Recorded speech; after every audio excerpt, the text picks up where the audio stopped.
ada seorang perempuan yang menanyakan hasil DNA antara anaknya dengan ayahnya yang tidak identik.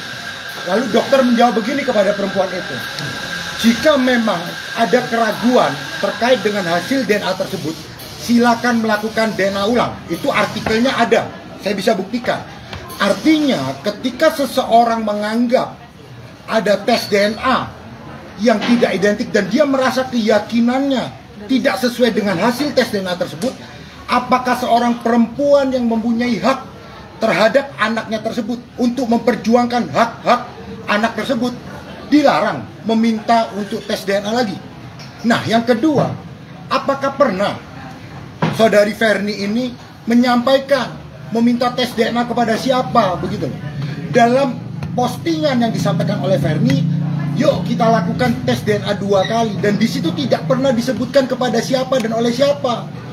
Yang ketiga yang perlu kami sampaikan, dengan postingan tersebut tidak merendahkan rumah sakit manapun.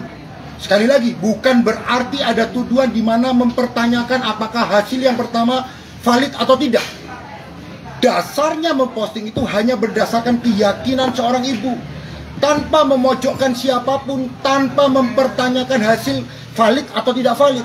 Yang dibutuhkan adalah keyakinan seorang ibu untuk memperjuangkan hak anaknya. Nah, di sanalah diposting. Pertanyaannya, di mana kata atau kalimat yang memojokkan seseorang?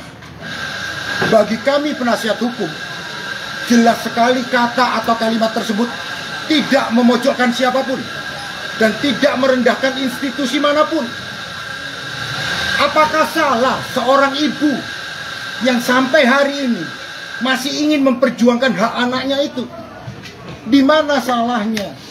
Nah, ketika postingan itu dipublis, lalu kemudian ada pihak-pihak yang merasa begitu loh. Nah, tetapi kan dalam postingan tersebut tidak disebutkan siapa. Maka bagi kami belum memenuhi dugaan tindak pidana penghinaan atau pencemaran nama baik.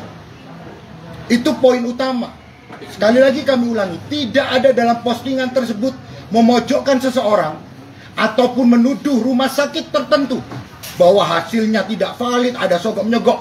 Tidak pernah ada dalam postingan tersebut. Nah, asumsi yang berkembang seolah-olah berdasarkan postingan tersebut lalu digiring tuh opininya, seolah-olah Ferni menuduh pihak-pihak tertentu. Tidak pernah ada tuduhan kepada pihak siapapun ataupun kepada rumah sakit. Itu intinya. Begitu.